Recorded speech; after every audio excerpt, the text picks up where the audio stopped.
പടച്ചവനെ ഔറത്ത് തുറന്നിടുന്ന വസ്ത്രം വാങ്ങിച്ചു കൊടുക്കുന്നത് നീയല്ലേ? നീ ഫർദ ധരിക്കും, നിന്റെ മോള് ഇറങ്ങിയതിടും.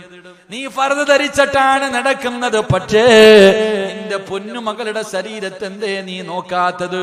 മക്കള് ടിക്ടോക്ക് ചെയ്യുമ്പോ മൊബൈല് പിടിച്ചു കൊടുക്കുന്നത് നീയല്ലേ ഉമ്മ? നിനക്കല്ല സ്വർഗം തരുവോ? നിനക്കല്ല സ്വർഗം തരുവോ? മുത്തുനബി പറയുകയാ, നാളെ പടച്ച റബ്ബിന്റെ പരലോകത്തിലെ ഏറ്റവും വൃത്തികെട്ടവര് മൂന്ന് വിഭാഗമാ. കേൾക്ക് വാപ്പമാരെ, കേൾക്ക് ഉമ്മമാരെ, അള്ളാന്റെ റസൂല് പറയുകയാ, പടച്ച റബ്ബിന്റെ പരലോകത്തിലെ ഏറ്റവും നശിച്ചവര് മൂന്ന് വിഭാഗമാ. അള്ളാഹു അവരോട് സംസാരിക്കില്ല, അള്ളാഹു അവരുടെ മുഖത്ത് നോക്കില്ല, അള്ളാഹു അവരോട് കരുണ കാണിക്കില്ല. അത് കള്ളുകുടിയന്മാരല്ല, അത് വ്യഭിചാരികളല്ല, അത് പലിശ തിന്നുന്നവരല്ല, അത് നിസ്കരിക്കാത്തവരല്ല, അവര് തീമീങ്ങളെ കണ്ണുനീര് കുടിപ്പിക്കുന്നവരല്ല, അത് കള്ളന്മാരല്ല, കൊള്ളക്കാരല്ല. അവരാരെന്നറിയുവോ? തന്റെ മക്കള് തെറ്റ് ചെയ്യുമ്പോ, തന്റെ മക്കള് തെറ്റ് ചെയ്യുമ്പോ ആ തെറ്റിനെ നിസാരമായി തള്ളിക്കളയുന്ന വാപ്പമാര്.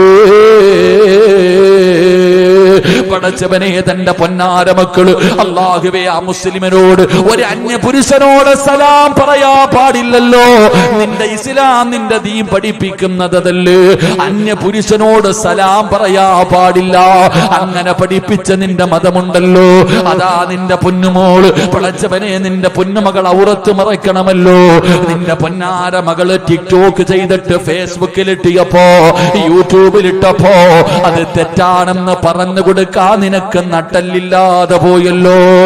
സ്വന്തം മക്കള് ശരീരത്തിന്റെ വടിവുകള് വെളിയിൽ കാണുന്ന രീതിയിൽ പടച്ചവനെ വസ്ത്രം ധരിച്ച് നിന്റെ പൊന്നുമക്കള് നടന്നു പോകുന്നത് കണ്ടിട്ട്, മക്കളുടെ ഔറത്ത് കണ്ടിട്ട് പോലെ, മോളെ ഇത് ധരിക്കരുതെന്ന് പറഞ്ഞു കൊടുക്കാത്ത ഉമ്മ, നിന്നെ അല്ല വെറുതെ വിടില്ല. നീ രക്ഷപ്പെടുമെന്ന് കരുതണ്ട. അതുകൊണ്ട് അലിയാര് തങ്ങളോട് പൊന്നാര ഭാര്യ പറഞ്ഞു കൊടുക്കുകയാ, എന്നെ രാത്രിയിലാണ് കബറടക്കേണ്ടത്. എന്റെ പ്രിയമുള്ളവരെ, അതാ അലിയാര് നിങ്ങൾ അവിടെ നിന്ന് കൊണ്ടുപോയി കബറടക്കി. ഫാത്തിമ ബീവിയുടെ കബറടക്കി. രാത്രി വീട്ടിൽ വന്നു. കിടന്നിട്ടുറക്കം വരുന്നില്ല, കിടന്നിട്ടുറക്കം വരുന്നില്ല. പടച്ചവരെ, ചാടി എഴുന്നേറ്റു, പള്ളിപ്പറമ്പിലേക്ക് പോയി, ജന്നത്തുൽ ബഖയിലേക്ക് പോയി. അതാ ഫാത്തിമ ബീവിയുടെ കബറിന്റെ ചാരത്ത് പോയിട്ട് അവിടെ നിന്ന് വിളിക്കുന്നു, അസ്സലാമു അലൈക യാ ഫാത്തിമ. ഫാത്തിമ ബീവിയുടെ കബറിന്റെ ചാരത്ത് പോയിട്ട് പാതിരാത്രി സലാം പറഞ്ഞു. ഒന്നാമത്തെ രാത്രി സലാം പറഞ്ഞു. ഫാത്തിമ ബീവി സലാം അടക്കുന്നില്ല. അലിയാര് തങ്ങൾ ചോദിച്ചു, ഫാത്തിമ പിണക്കമാണോ? ഫാത്തിമ എന്നോട് പിണക്കമാണോ? ഫാത്തിമ സലാം അടക്കു. ഫാത്തിമ പിണങ്ങല്ലേ ഫാത്തിമ. മണിയറയിൽ പിണങ്ങിക്കിടക്കുന്ന ഭാര്യയോട് പിണക്കം മാറ്റുന്നത് പോലെ അലിയാര് തങ്ങള് ഫാത്തിമ ബീവിയുടെ കബറിന്റെ ചാരത്തിരുന്ന് പറയുകയാ, എന്റെ സലാം അടക്കു ഫാത്തിമ, പിണങ്ങല്ലേ ഫാത്തിമ. ഫാത്തിമ ബീവി സലാം അടക്കാതെ വന്നപ്പോ, ഫാത്തിമ ബീബി സലാം അടക്കാതെ വന്നപ്പോ കബറിന്റെ ചാരത്തിരുന്നു. എന്നിട്ട് കബറിനോട് പറയുകയാ, കബറേ, എന്റെ ഫാത്തിമയോട് പിണങ്ങരുതെന്ന് പറ, എന്റെ ഫാത്തിമയോട് എന്നോട് പിണങ്ങരുതെന്ന് പറ, എന്റെ ഫാത്തിമയോട് എന്റെ സലാം അടക്കാൻ പറ. കബറിനോട് ചോദിക്കുകയാ, എന്റെ ഫാത്തിമയുടെ വീടെങ്ങനെയുണ്ട്? എന്റെ ഫാത്തിമയുടെ വീടെങ്ങനെയുണ്ട്? എന്റെ പ്രിയമുള്ള സഹോദരാ, അവരുടെ ജീവിതം അങ്ങനെയായിരുന്നു എന്ന് ചരിത്രം പറയുമ്പോ, ഒരു പെൺകുട്ടി അതാ വളർത്തേണ്ട രീതിയിൽ വളർത്തിയ, അല്ലാഹുവിന്റെ ദീൻ പറയുന്നത് പോലെ, മുത്തുനബി കാണിച്ചു തന്നതുപോലെ തന്റെ പൊന്നാര മക്കളെ വളർത്ത്. എന്റെ മാതാപിതാക്കളോട് പറയുകയാ, പെൺമക്കൾ അനുഗ്രഹമാ, പെൺമക്കള് നിങ്ങളുടെ ബർക്കത്താ. നിങ്ങളെ അവരെ സ്നേഹിക്കട്, നിങ്ങൾ അവരെ സ്നേഹിക്കട്. നിങ്ങൾക്ക് സ്വർഗം കിട്ടാനുള്ള ഒരു എളുപ്പവഴിയാ, മുത്തുനബിയുടെ കൂടെ സ്വർഗത്തിൽ കടക്കാറുള്ള എളുപ്പവഴിയാ. അല്ലാഹുവിന്റെ പ്രവാചകൻ പെൺമക്കളെ വല്ലാത്ത സ്നേഹമായിരുന്നു. മഹാനായ നബി മുഹമ്മദ് മുസ്തഫ 6 6 മക്കളെ കബറടക്കിയ നബി മുഹമ്മദ് മുസ്തഫ സല്ലല്ലാഹു അലൈഹി വസല്ലമ തങ്ങള് തന്റെ പ്രിയപ്പെട്ട പൊന്നുമകള് സൈനബ റളിയല്ലാഹു തആല അൻഹു തന്റെ ഒന്നാമത്തെ മകളാണല്ലോ. ആ സൈനബ റളിയല്ലാഹു തആല അൻഹുവിന്റെ ജനാസ കൊണ്ടുപോയി പള്ളിപ്പറമ്പിലെ കബറിനകത്ത് ഇറക്കി വെച്ചു. കബറിന്റെ അകത്ത് ഇറക്കി വെച്ചു. എന്നിട്ട് പ്രവാചകനതാ കബറിന്റെ അകത്ത് ഇറക്കി വെച്ചിട്ട് മണ്ണ് വാരിയിടുമ്പോ റസൂലുള്ള തലതിരിക്കുകയാ, മുത്തുനബി കരയുകയാ. സ്വഹാബത്ത് ചോദിക്കുന്നു, നബിയേ യാ റസൂലല്ലാഹ്, എന്തിനാ നബിയേ സൈനബിയുടെ ഖബർ നോക്കിയിട്ട് തലതിരിച്ചതെന്താ? സൈനബ റളിയല്ലാഹു തആല അൻഹുവിന്റെ ജനാസ, തന്റെ പൊന്നു മകളുടെ ജനാസ ഖബറിന്റെ അകത്ത് ഇറക്കി വെച്ചിട്ട് മുത്തുനബി തലതിരിച്ചു വെച്ചിട്ട് കരയുകയാ. എന്തിനാ നബിയേ കരയുന്നത്? എന്തിനാ നബിയേ കരയുന്നത്? സഹാബാ, എന്റെ സൈനബയ്ക്ക് തടിയില്ലല്ലോ.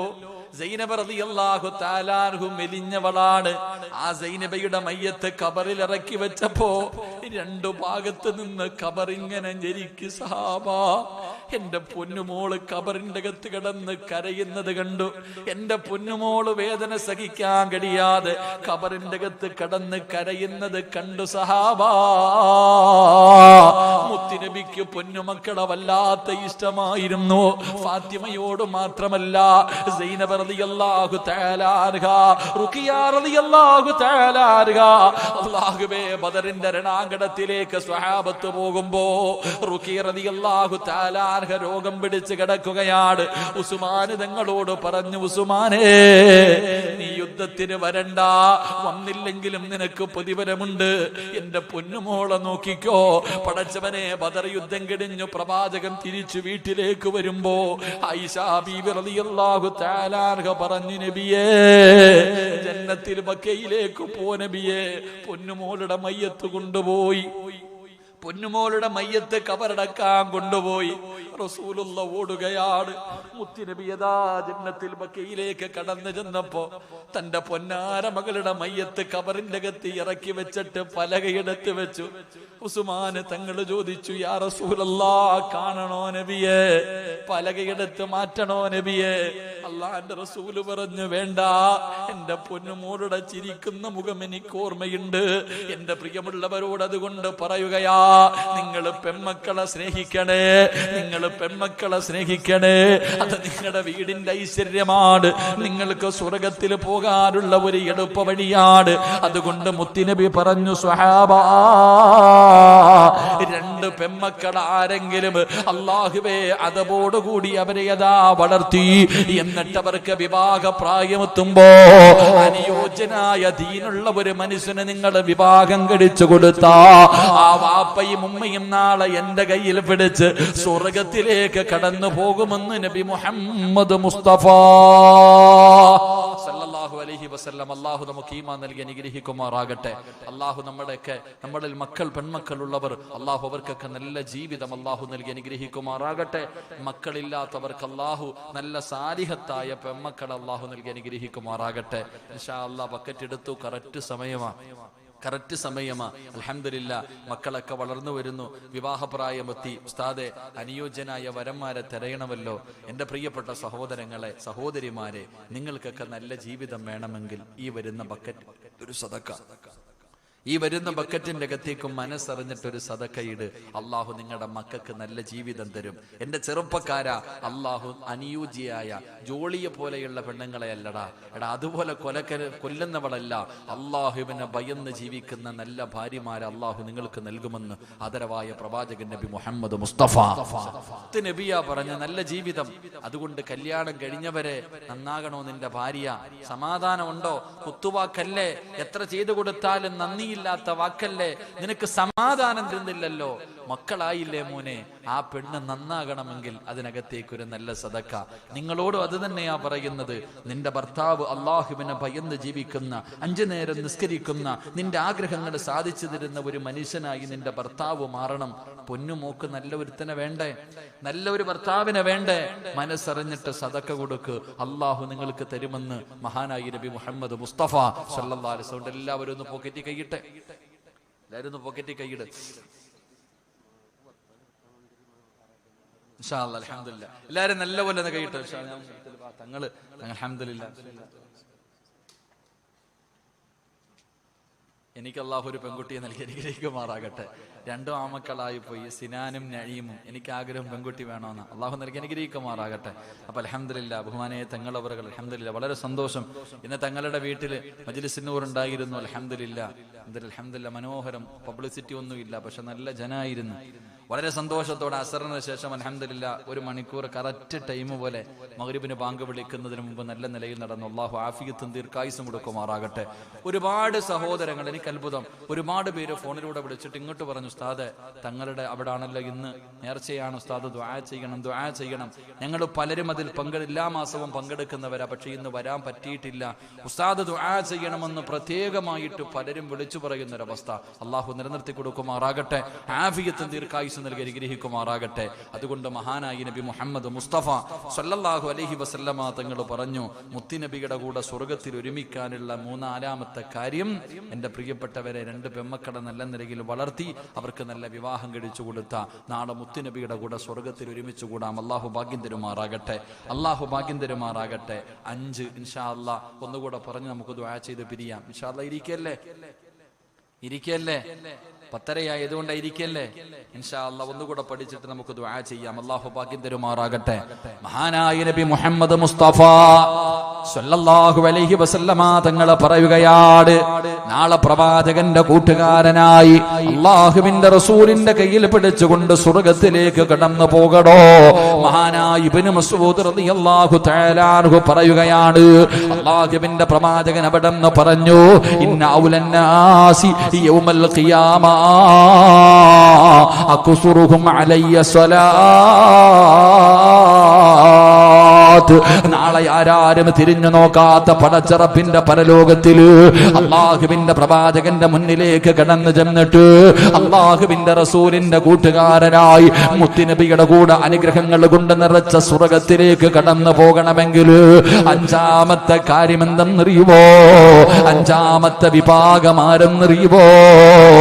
എന്റെ പേരിൽ അധികമായിട്ട് സ്വലാത്ത് പറയുന്നവരുണ്ടല്ലോ, അവര് നാളെ പ്രവാചകന്റെ കൂടെ സ്വർഗ്ഗത്തിലേക്ക് കടന്നു പോകുമെന്ന് നബി മുഹമ്മദ് മുസ്തഫ സല്ലല്ലാഹു അലൈഹി വസല്ലമ തങ്ങൾ പറഞ്ഞു. 5-ാമത്തെ വിഭാഗം മുത്തുനബിയുടെ പേരിൽ സ്വലാത്ത് പറയുന്നവർ. അള്ളാഹു നമുക്ക് ഈമാൻ തരുമാറാകട്ടെ, അള്ളാഹു ഈമാൻ തരുമാറാകട്ടെ. പ്രവാചകൻ സല്ലല്ലാഹു അലൈഹി വസല്ലമ തങ്ങളുടെ പേരിൽ സ്വലാത്ത് പറയുന്നവർ അധികമായിട്ട്, അതെങ്ങനെ? അള്ളാഹുവിന്റെ പ്രവാചകന്റെ പേരിൽ മുടങ്ങാതെ എല്ലാ ദിവസവും പടച്ചവനെ ഓരോ ദിവസത്തിനേക്കാളും കൂടുതലായി സ്വലാത്ത് പറയുന്നവർ, അവര് നാളെ പ്രവാചകന്റെ അതിഥികളാ. അള്ളാഹു ആ കൂട്ടത്തിന് നമ്മളെ പെടുത്തുമാറാകട്ടെ, അള്ളാഹു ആ കൂട്ടത്തിന് നമ്മളെ പെടുത്തുമാറാകട്ടെ. പ്രവാചകന്റെ പേര് പറഞ്ഞിട്ട് പറയണില്ല ഉസ്താദേ. പിന്നെ പരിശുദ്ധമായ റബീഉൽ അവ്വൽ മാസത്തില് മുത്തുനബിയുടെ ഈ മക്കള് മദ്രസയെ പ്രസംഗിക്കുന്ന കേട്ടിട്ടുണ്ടോ? റബീഉൽ അവ്വൽ മാസാകുമ്പോ എന്താ പ്രസംഗിക്കണേ? ഒരു മാൻപേട നബി സല്ലല്ലാഹു അലൈഹി വസല്ലം തങ്ങൾ വഴിയിലൂടെ നടന്നു പോകുമ്പോ ഒരു മാൻപേടയെ ഒരു വേട്ടക്കാരൻ പിടിച്ചിട്ടിരിക്കുക. ഈ മാനാണെങ്കിൽ മുത്തുനബിയെ കാണുമ്പോ കരയ, നബിയെ ഒന്ന് രക്ഷപ്പെടുത്തുവോ നബിയെ, മക്കളൊക്കെ വീട്ടിൽ കിടക്ക, ഒന്നും പറഞ്ഞിട്ടില്ല, കുഞ്ഞുങ്ങളെ ഞാൻ പോയി ഒന്ന് പാല് കൊടുത്ത് ഒന്ന് പറഞ്ഞ് സമാധാനിപ്പിച്ചിട്ട് വരാൻ, എന്നൊന്ന് വിടുവോ? അള്ളാന്റെ റസൂൽ സല്ലല്ലാഹു അലൈഹി വസല്ലം തങ്ങൾ വേട്ടക്കാരനോട് ചോദിച്ചു, ഈ മാനിനെ ഒന്ന് വിടുവോ, പോയിട്ട് തിരിച്ചു വരും. ചിരിക്ക, എന്തേ മുഹമ്മദെ പറയണേ, ഇതിനെ വിട്ടാ തിരിച്ചു വരുവോ? അള്ളാന്റെ റസൂൽ പറഞ്ഞു വരും. മുത്തുനബി പറഞ്ഞു വരും, വിട്. മാനിനോട് ചോദിച്ചു, നീ പോയിട്ട് തിരിച്ചു വരുവോ? എന്റെ പ്രിയമുള്ള സഹോദരങ്ങളെ, ആ സമയത്ത് മാൻ പറഞ്ഞു കൊടുത്തൊരു മറുപടിയുണ്ട്, നബിയെ അങ്ങയുടെ പേരിൽ അങ്ങയുടെ പേര് പറഞ്ഞിട്ട് ഒരു മനുഷ്യൻ സലാത്ത് പറഞ്ഞില്ലെങ്കിൽ അവൻ അള്ളാഹുവിന്റെ ശാപമുണ്ടാകുമെന്ന. ഞാൻ പോയിട്ട് വന്നില്ലെങ്കിൽ ആ ശാപം എനിക്കുണ്ടാകട്ടെ നബിയെ. ഞാൻ പറഞ്ഞത്, പ്രവാചകന്റെ പേര് ഒരു മനുഷ്യന്റെ മുന്നിൽ പറഞ്ഞിട്ട് അവൻ സലാത്ത് പറഞ്ഞില്ലെങ്കിൽ അവൻ അള്ളാന്റെ ശാപം കിട്ടിയവനാ. അള്ളാഹു കാത്തിരക്ഷിക്കുമാറാകട്ടെ. മഹാനായ നബി മുഹമ്മദ് മുസ്തഫ സല്ലല്ലാഹു അലൈഹി വസല്ലം, പ്രവാചകൻ സല്ലല്ലാഹു അലൈഹി വസല്ലമ തങ്ങൾ മഹാനായി അവിടെ നിന്ന് കാണാം ഉബയ്യ് റളിയല്ലാഹു തആല അൻഹുവിനോട് മുത്തുനബി അവിടെ നിന്ന് പറഞ്ഞു കൊടുത്തത്, ഉബയ്യേ സലാത്ത് പറ. ഉബയ്യ് റളിയല്ലാഹു തആല അൻഹുവിനോട് അല്ലാഹുവിന്റെ പ്രവാചകൻ പറഞ്ഞത്, ഇദൻ തുഖഫാ ഹമ്മുക, സലാത്ത് പറ. സലാത്ത് പറഞ്ഞാൽ നിന്റെ സർവ്വ പ്രയാസങ്ങളും മാറുമെന്ന് നബി മുഹമ്മദ് മുസ്തഫ സല്ലല്ലാഹു അലൈഹി വസല്ലമ തങ്ങൾ പറയേ സർവ്വ ടെൻഷനും മാറും. എന്തിനാ ടെൻഷൻ അടിക്കണേ? നിന്റെ എല്ലാ ടെൻഷനും മുത്തുനബിയല്ലേ പറഞ്ഞ് കഅബ് റളിയല്ലാഹു തആല അൻഹുവിനോട് പറഞ്ഞുകൊണ്ട് സലാത്ത് പറഞ്ഞാൽ കിട്ടുന്ന നേട്ടം ടെൻഷൻ മാറും. നിന്റെ എല്ലാ ടെൻഷനും പ്രയാസവും ആവലാതിയും എല്ലാം മാറും. സ്വലാത്ത് പറ. നബി സല്ലല്ലാഹു അലൈഹി വസല്ലമ തങ്ങൾ അവിടെന്ന് പറഞ്ഞു വയുഗ്ഫർ ദംബുക, അല്ലാഹ് നിന്റെ പാപം പുറത്തു തരും. സലാത്ത് പറഞ്ഞാൽ കിട്ടുന്ന പ്രതിഫലം നിന്റെ പാപം അല്ലാഹു പുറത്തു തരുമെന്ന് നബിയുനാ റസൂലുള്ളാഹി സല്ലല്ലാഹു അലൈഹി വസല്ലമ തങ്ങൾ പറഞ്ഞു. അല്ലാഹു പാപം പൊറുക്കും. സ്വലാത്ത് പറ. ഓരോ ദിവസവും നൂറുകണക്കിന്, ആയിരക്കണക്കിന്, പതിനായിരക്കണക്കിന് സ്വലാത്തുകൾ പറ. മുത്തുനബിയെ കാണണ്ടേ? ആ പ്രവാചകനോടുള്ള സ്നേഹത്തിന്റെ അടയാളമല്ലേ സ്വലാത്ത് പറയാ? എന്റെ പ്രിയമുള്ള സഹോദരങ്ങളെ, ഒരു ചരിത്രം, സ്വലാത്തിന്റെ ഒരു ചരിത്രം പറയാം. സ്വലാത്ത് പറഞ്ഞാൽ കിട്ടുന്ന ഒരു പ്രതിഫലം ഞാൻ നിങ്ങൾക്ക് പറഞ്ഞു തരാ. എന്റെ പ്രിയമുള്ള സഹോദരങ്ങളെ, മഹാനായ ഹസൻ ബസ്രി റളിയല്ലാഹു തആല അൻഹു സ്വലാത്ത് പറയുന്ന ഉമ്മമാര് കേട്ടോ. അല്ലാഹുവിന്റെ പ്രവാചകന്റെ പേര് കേൾക്കുമ്പോ സ്വലാത്ത് പറയുന്നവര്, അല്ലാഹുവിന്റെ റസൂലിന്റെ പേരിൽ മുടങ്ങാതെ സ്വലാത്ത് പറയുന്നവര്, മുത്തുനബിയെ സ്നേഹിക്കുന്ന മനുഷ്യ.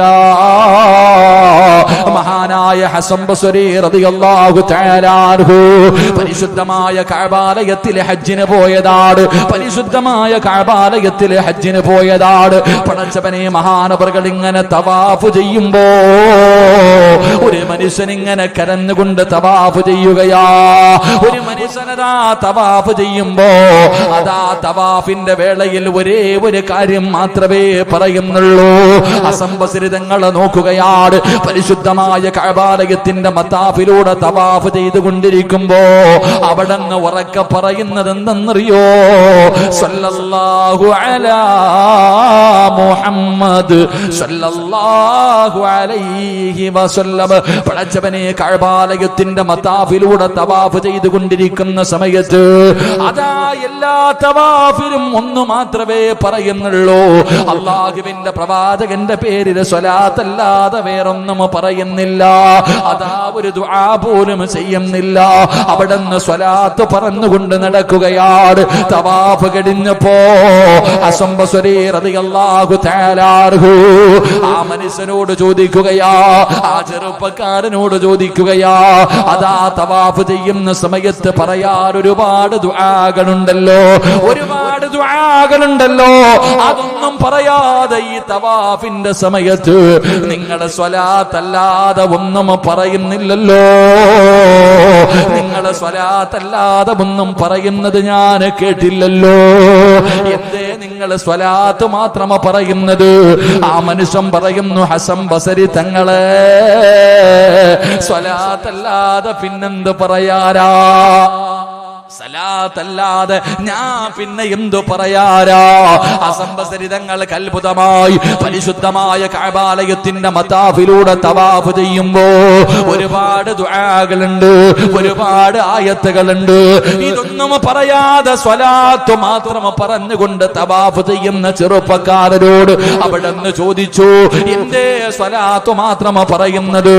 തങ്ങളെ എങ്ങനെ പറയാതിരിക്കും? പൊട്ടിക്കരയാൻ തുടങ്ങി. അവിടെ ചോദിച്ചു, എന്തിനാ നീ കരയുന്നത്? ഹസൻ ബസ്രി തങ്ങളോട് പറയുകയാ, ഞാൻ ഹജ്ജിന് വേണ്ടി ഇറങ്ങിയപ്പോ എന്റെ വാപ്പയുണ്ടല്ലോ, എന്റെ വാപ്പയും എന്റെ കൂടെ ഹജ്ജിന് ഇറങ്ങിയിട്ടുണ്ടായിരുന്നു. ഞങ്ങളുടെ കുടുംബക്കാരുടെ കൂടെ, ഞങ്ങളുടെ അയൽവാസികളുടെ കൂടെ ഞാനും എന്റെ വാപ്പയും കൂടെയാണ് ഹജ്ജിന് വന്നത്. അതാ ഞങ്ങളുടെ ഹജ്ജിന് യാത്രയായി. അതാ പകുതിയിലെത്തിയപ്പോ എന്റെ വാപ്പയ്ക്കൊരു രോഗം പിടിക്കുകയാ, എന്റെ വാപ്പയ്ക്കൊരു പനി പിടിച്ചു. അല്ലാഹുവേ, എന്റെ വാപ്പയ്ക്ക് വല്ലാതെ ക്ഷീണമായി. അങ്ങനെ കൂടെ വന്നവരെ മുഴുവനും ഞങ്ങളുടെ കൂടെ നിന്നു. ഒരു ദിവസം കഴിഞ്ഞു, 2 ദിവസം കഴിഞ്ഞു, എന്റെ വാപ്പയുടെ രോഗം മാറുന്നില്ല. അങ്ങനെ കൂടെ വന്നവർ പകുതിയും പോയി. അടുത്ത കുടുംബക്കാര് മാത്രം ഞങ്ങളുടെ കൂടെ നിന്നു. പക്ഷേ ദിവസങ്ങൾ കഴിഞ്ഞു, വാപ്പയുടെ രോഗം മാറുന്നില്ല. ഓരോ ദിവസവും ഓരോ മനുഷ്യരിങ്ങനെ പോവുകയാണ്. അവസാനം ആരാരുമില്ലാത്ത സ്ഥലത്ത് ഞാനും എന്റെ വാപ്പയും ഒറ്റയ്ക്കായി. എന്റെ വാപ്പയ്ക്ക് രോഗം മൂർച്ഛിച്ചു, നടക്കാൻ വയ്യാ, സുഖമില്ലാതായി. അവസാനം ആരാരുമില്ലാത്ത മരുഭൂമിയില് എന്റെ വാപ്പ മരണപ്പെട്ടു. എന്റെ മുന്നിൽ കിടന്ന് എന്റെ പിതാവ് മരണപ്പെട്ടു. ആ ചെറുപ്പക്കാരൻ പറയുന്നു, ഹസൻ ബസരി തങ്ങള്,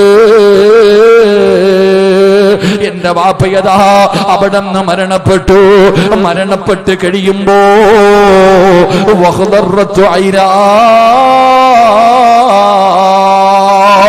ആ ചെറുപ്പക്കാര പറയുകയാണ്, എന്റെ വാപ്പയുടെ കണ്ണിന്റെ നിറമങ്ങ് മാറി, എന്റെ വാപ്പയുടെ കോലമെല്ലാം മാറി, എന്റെ വാപ്പയുടെ മുഖമെല്ലാം കറുത്തിരുളാ തുടങ്ങി.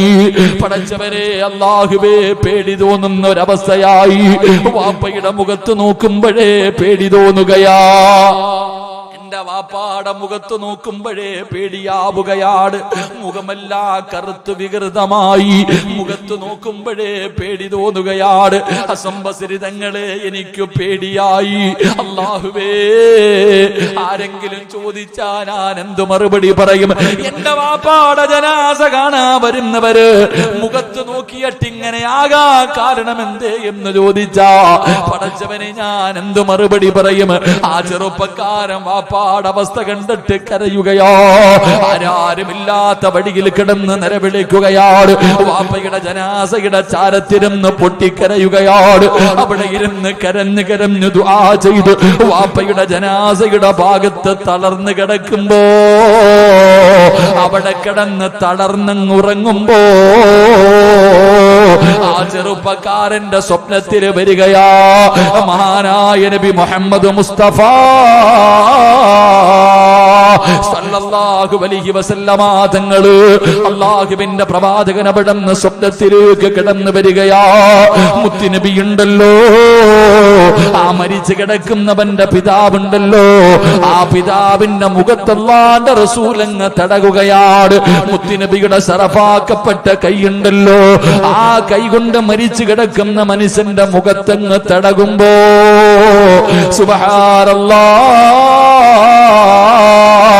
ആ വിരൂപിയായി കിടന്ന പിതാവിന്റെ മുഖമങ്ങ് പ്രകാശിക്കുകയാ. അവിടത്തെ മുഖത്ത് വല്ലാത്ത വെളിച്ചം വരികയാ. സ്വപ്നത്തിലാ ചെറുപ്പക്കാര് അല്ലാഹുവിന്റെ റസൂലിനോട് ചോദിക്കുന്നു, യാ റസൂലല്ലാഹ്, മുത്തുനബിയേ, എന്റെ പിതാവിന്റെ മുഖം ഇങ്ങനെ കറുക്കാ, വിരൂപിയാകാ ഉള്ള കാരണം എന്താണ് നബിയേ? അല്ലാഹുവിന്റെ പ്രവാചകനോട് ആ ചെറുപ്പക്കാരൻ അവിടെ നിന്ന് സ്വപ്നത്തിൽ ചോദിക്കുമ്പോ അല്ലാഹുവിന്റെ റസൂൽ പറയുകയാ, ഇന്ന അബാക ലകസ്റത്തുൽ മആസി ഗൈറ അൻഹു കാന യുകബ്ബിലു. അല്ലാഹുവിന്റെ പ്രവാചകൻ സല്ലല്ലാഹു അലൈഹി വസല്ലമ തങ്ങൾ പറയുകയാണ്, നിങ്ങളുടെ വാപ്പയുടെ മുഖം ഇങ്ങനെയാകാനുള്ള കാരണം എന്തെന്നറിയോ? ജീവിതത്തിൽ ഒരുപാട് പാപം ചെയ്ത മനുഷ്യരാ, ജീവിതത്തിൽ ഒരുപാട് പാപം ചെയ്ത മനുഷ്യനാ. നിന്റെ വാപ്പ ഒരുപാട് തെറ്റുകൾ ചെയ്തിട്ടുണ്ട്. എന്നിട്ടും അല്ലാഹുവിന്റെ റസൂല് പറയുകയാണ്, നിന്റെ വാപ്പയുടെ മുഖം കറുക്കാനുള്ള കാരണം നിന്റെ വാപ്പ ഒരുപാട് പാപം ചെയ്തിട്ടുണ്ട്. പക്ഷേ ഗൈറ അൻഹു കാന യുക്സിറു സ്വലാത്ത അലൈഹാ. നിന്റെ പാപ്പ എത്ര പാപം ചെയ്താൽ എന്റെ പേരിലെ സ്വലാത്ത് പറയുന്ന മനുഷ്യരായിരുന്നു, മുടങ്ങാതെ സലാത്ത് പറയുന്ന മനുഷ്യരായിരുന്നു. എന്റെ പ്രിയമുള്ളവര്, ഹസൻ ബസരി റളിയല്ലാഹു തആല അൻഹുവിനോട് ആ ചെറുപ്പക്കാരൻ പറയുകയാ, എന്റെ വാപ്പയുടെ മുഖം പ്രകാശിക്കാനുള്ള കാരണം എന്തെന്നറിയോ? അല്ലാഹുവിന്റെ പ്രവാചകന്റെ പേരില് എന്റെ വാപ്പ സ്വലാത്ത് പറയുമായിരുന്നു, എന്റെ ഉപ്പ സ്വലാത്ത് പറയുമായിരുന്നു. ആ സ്വലാത്ത് പറഞ്ഞത് കൊണ്ടാണ് മുത്തുനബി എന്റെ വാപ്പയുടെ ചാരത്തേക്ക് കടന്നു വന്നിട്ട് എന്റെ വാപ്പയുടെ മുഖമങ്ങ് തടകിയപ്പോ എന്റെ വാപ്പയുടെ മുഖം പ്രകാശിച്ചു. തങ്ങളെ അതുകൊണ്ടാ ഞാൻ സ്വലാത്ത് പറയുന്നത്. ആ സ്വലാത്തല്ലാതെ ഞാനിനി എന്തേ പറയേണ്ടത്? എന്റെ പ്രിയമുള്ള സഹോദരാ, മരിക്കുന്ന സമയത്ത് മുഖം പ്രകാശിച്ച് കിടക്കണോ? അല്ലാഹുവേ, കാണാ വരുന്നവര് നിന്റെ മുഖത്ത് നോക്കിയിട്ട് കൊതിക്കണം ചെറുപ്പക്കാരാ. അല്ലാഹുവിന്റെ പ്രവാചകന്റെ പേരിൽ മുടങ്ങാതെ സ്വലാത്ത് പറയുന്ന ഉമ്മമാരെ, നിന്റെ മുഖം പ്രകാശിക്കണ്ടേ?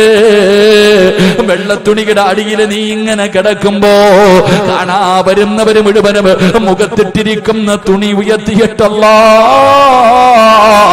എനിക്കും തരണേ അല്ലാ, എനിക്കും ഇങ്ങനെ ഒരു മരണം തരണേ അല്ലാ. എന്റെ പ്രിയമുള്ളവരെ, കൊതിക്കുന്ന മരണമാ, ആഗ്രഹം തോന്നുന്ന മരണമാ. അതുകൊണ്ട് മുത്തുനബിയെ സ്നേഹിച്ചോ. അല്ലാഹുവിന്റെ റസൂലിന്റെ പേരിൽ സ്വലാത്ത് പറയാതെ ഉറങ്ങരുത്. ഒരു രാത്രി പോലും അല്ലാഹുവിന്റെ റസൂലിന്റെ പേരിൽ സ്വലാത്ത് പറയാതെ ഒരൊറ്റ മനുഷ്യൻ പോലും ഉറങ്ങാൻ പാടില്ല. നിർബന്ധമായിട്ടും പറയിപ്പിക്കണം ചെറുപ്പക്കാരോ. കാരണം അല്ലാഹുവിന്റെ റസൂലല്ലേ സ്വലാത്ത് പറഞ്ഞാ കിട്ടുന്ന ഒരു പ്രതിഫലം ഞാൻ പറയാ. മരണത്തിന് വല്ലാത്ത വേദനയാ, മരണത്തിന് വല്ലാത്ത വേദനയാ. അല്ലാഹുവിന്റെ പ്രവാചകന്റെ മുന്നിലേക്ക് മലക്കുൽ മൗത്ത് അസ്റായീൽ എന്ന് പറയുന്ന മലക്കുണ്ടല്ലോ, അല്ലാഹുവിന്റെ പ്രവാചകനോട് പറയുകയാണ്, യാ റസൂലല്ലാഹ്, അല്ലാഹുവിന്റെ നബിയേ, ഏതെങ്കിലും ഒരു മനുഷ്യനുണ്ടല്ലോ, ഏതെങ്കിലും ഒരു മനുഷ്യനുണ്ടല്ലോ അങ്ങയുടെ പേരിൽ എല്ലാ ദിവസവും, അങ്ങയുടെ പേരിൽ എല്ലാ ദിവസവും മുടങ്ങാതെ ഒരു 10 സ്വലാത്ത് പറഞ്ഞാൽ 100 അല്ല, 500 അല്ല, 1000 അല്ല, 10000 അല്ല, പ്രവാചകന്റെ പേരില് ഏതെങ്കിലും ഒരു മനുഷ്യന് എല്ലാ ദിവസവും 10 പ്രാവശ്യം സ്വലാത്ത് പറഞ്ഞ പ്രതിഫലം കേൾക്കണോ വാപ്പാ? പ്രതിഫലം കേൾക്കണോ ചെറുപ്പക്കാരാ? അസ്റായീൽ എന്ന് പറയുന്ന മലക്കാ പറയുന്നത്. നിന്റെ റൂഹ് പിടിക്കുന്ന മലക്ക് പറയുകയാ, അവന്റെ റൂഹ് ഞാൻ എങ്ങനെയാണ് പിടിക്കുന്നതെന്നറിയുമോ? പ്രവാചകന്റെ പേരിൽ 10 സ്വലാത്ത് പറയുന്ന മനുഷ്യന്റെ റൂഹ് ഞാൻ എങ്ങനെയാണ് പിടിക്കുന്നതെന്നറിയുമോ? അനഅഖ്ബിദു റൂഹഹു കമാ അഖ്ബിദുൽ അർവാഹുൽ അംബിയാ. സ്വലാത്ത് പറയുന്ന വാപ്പാ, സ്വലാത്ത് പറയുന്ന വാപ്പാ, നിനക്കിതിനെക്കാളും എന്ത് പ്രതിഫലമാ വേണ്ടത്? നിനക്കിതിനെക്കാളും എന്ത് പ്രതിഫലമാ വേണ്ടത്? അല്ലാഹുവിന്റെ പ്രവാചകനോട് മലക്കുൽ മൗത്ത് പറയുന്നു, നബിയേ, പ്രവാചകന്മാരുടെ റൂഹ് പിടിച്ചതുപോലെ 1,24,000 വരുന്ന പ്രവാചകന്മാരുണ്ടല്ലോ. ആദം നബിയും, നൂഹ് നബിയും, ഇബ്രാഹിം നബിയും, മൂസാ നബിയും, ദാവൂദ് നബിയും, യാക്കൂബ് നബിയും, യൂസുഫ് നബിയും, സുലൈമാൻ നബിയും, ഹാറൂൻ നബിയും, യഹ്യാ നബിയും, ഈസാ നബിയും. അല്ലാഹുവേ, ഈ പ്രവാചകന്മാരുടെ റൂഹ് പിടിച്ചതുണ്ടല്ലോ, അതാ ഈ എണ്ണയ്ക്കകത്തിട്ട് നൂല് വലിച്ചെടുക്കുന്നത് പോലെ. യാ റസൂലല്ലാഹ്, അങ്ങയുടെ പേരിൽ സ്വലാത്ത് പറയുന്ന മനുഷ്യനുണ്ടല്ലോ, അവന്റെ റൂഹ് പിടിക്കുന്നത് ഇങ്ങനെയാണ് നബിയേ. പെങ്ങള്, പെങ്ങള്, അത് നിസ്സാരമല്ല പെങ്ങള്. മരണത്തിന് വല്ലാത്ത വേദനയാണ് പെങ്ങള്. പ്രസവ വേദന പോലെയൊന്നുമല്ല, പ്രസവ വേദന പോലെയല്ല. പടച്ചവരെ, 70 മുതൽ 70,000 മലക്കുകൾ വരെയാ. നീ പ്രസവത്തിന് ഹോസ്പിറ്റലിന്റെ ഐസിയുവിൽ കിടന്നപ്പോ എത്ര പേരാ നിന്നെ പിടിച്ചത്? ഒരു ഡോക്ടറും 2 3 നേഴ്സുമാർ നിന്റെ കയ്യും കാലും പിടിച്ചു വെച്ചപ്പോ അതിനകത്ത് കിടന്ന് നിലവിളിച്ച ഉമ്മ, 70,000 മലക്കുകള് കയ്യും കാലും പിടിച്ചു വെക്കുന്ന ഒരു രംഗമുണ്ടുമ്മ. ഉണ്ടടാ ചെറുപ്പക്കാരാ, 70,000 മലക്കുകള്. അല്ലാഹുവേ, ഫകശഫിനാ അൻക ഇതാഅക. فبصرك اليوم حديد. ഏത് നീ കാണുമെന്നല്ലയാ പറഞ്ഞത്. നീ നിന്റെ കണ്ണുകൊണ്ട് കാണുമെന്നല്ലയാ പറഞ്ഞത്.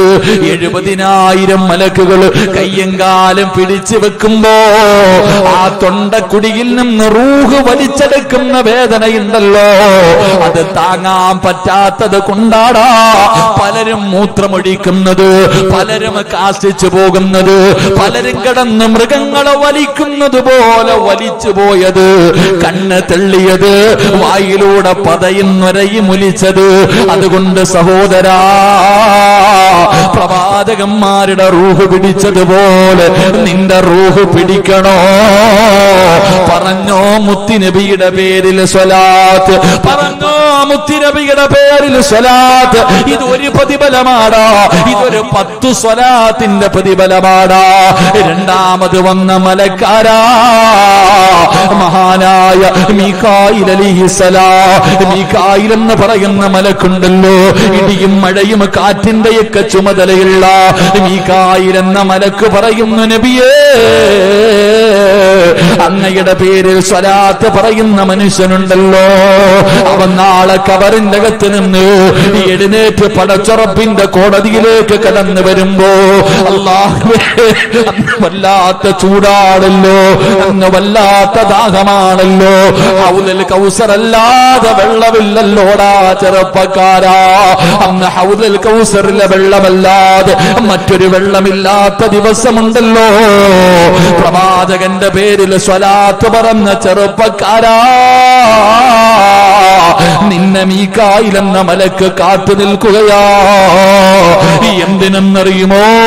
അനാസ്ഖീഹി മിൻ ഹൗദിക യാ റസൂലല്ലാഹ്. അങ്ങയുടെ പേരിൽ സ്വലാത്ത് പറഞ്ഞവന് വെള്ളം കൊടുക്കാ. അങ്ങയുടെ പേരിൽ സ്വലാത്ത് പറഞ്ഞ പെണ്ണ് നിനക്ക് വെള്ളം തരാ. അതാ മീകായിൽ എന്ന മലക്ക് കാത്തു നിൽക്കുകയാ. മൂന്നാമതായിട്ട് വന്ന മലക്കേതാ? ഇസ്റാഫീൽ അലൈഹിസ്സലാം.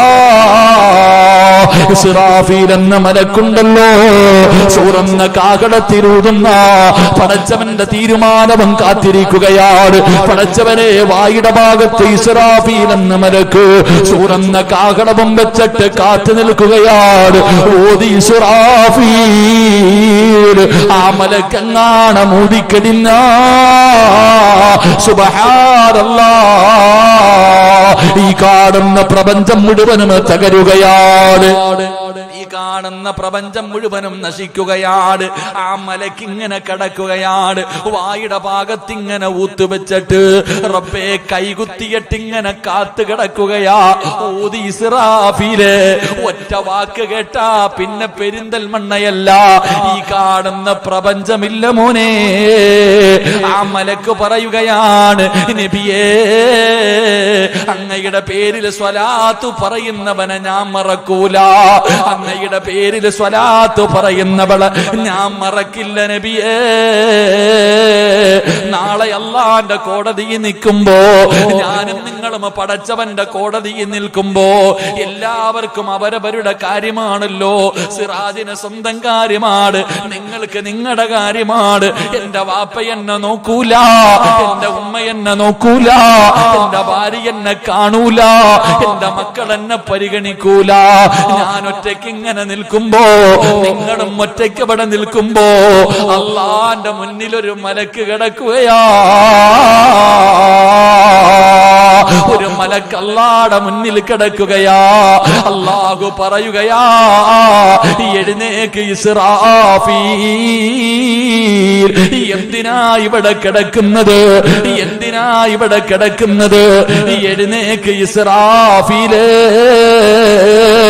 ഇല്ല പടച്ചവര്, ഇല്ല പടച്ചവര്, ഞാൻ എഴുന്നേക്കില്ല അല്ലാഹ്, ഞാൻ ഞാനിവിടെ നിന്ന് എഴുന്നേക്കില്ല. ആർക്ക് വേണ്ടിയാ കിടക്കുന്നതെന്നറിയുവോ? പടച്ച റബ്ബേ, മുത്തുനബിയുടെ പേരിൽ സ്വലാത്ത് പറഞ്ഞ ഈ പെരിന്തൽമണ്ണയിലെ ചെറുപ്പക്കാരാ, ഈ പെരിന്തൽമണ്ണയിലെ പിതാക്കന്മാരെ, റസൂലിന്റെ വേദിയിൽ വന്ന പെണ്ണ്, നിനക്ക് വേണ്ടിയാണ്, നിനക്ക് വേണ്ടിയാണ് പടച്ച റബ്ബിന്റെ മുന്നിൽ മലക്ക് കിടക്കുകയാണ്. റബ്ബേ, ആ സ്വലാത്ത് പറഞ്ഞവളുണ്ടല്ലോ, അവൾക്ക് പുറത്തു കൊടുക്കാതെ ഞാൻ ഇവിടെ നിന്ന് എഴുന്നേക്കില്ല അല്ലാ. പടച്ച റബ്ബിന്റെ മുന്നിൽ കിടക്കുകയാ. ആർക്ക് വേണ്ടിയാടാ ചെറുപ്പക്കാരാ? സ്വലാത്ത് പറഞ്ഞ നിനക്ക് വേണ്ടി, സ്വലാത്ത് പറഞ്ഞ നിനക്ക് വേണ്ടി, മുത്തുനബിയെ സ്നേഹിച്ച നിനക്ക് വേണ്ടി. ഇസ്രാഫീൽ എന്ന മലക്കുണ്ടല്ലോ, അല്ലാഹുവിന്റെ മുന്നിൽ സുജൂദിൽ കിടന്ന് കരയുകയാണ്. അല്ലാഹുവിന്റെ പാപം പുറത്തു തരുന്നത് വരെ, അല്ലാഹു നിങ്ങളുടെ പാപം പുറത്തു തരുന്നത് വരെ ആ മലക്ക് അല്ലാഹുടെ മുന്നിൽ കിടന്ന് കരയും. അല്ലാഹു പറയും, നീ എഴുന്നേക്ക്, ഞാൻ പുറത്തു കൊടുത്ത്, ഞാൻ അവന് പുറത്തു കൊടുത്തു എന്ന് പറയുന്നത് വരെ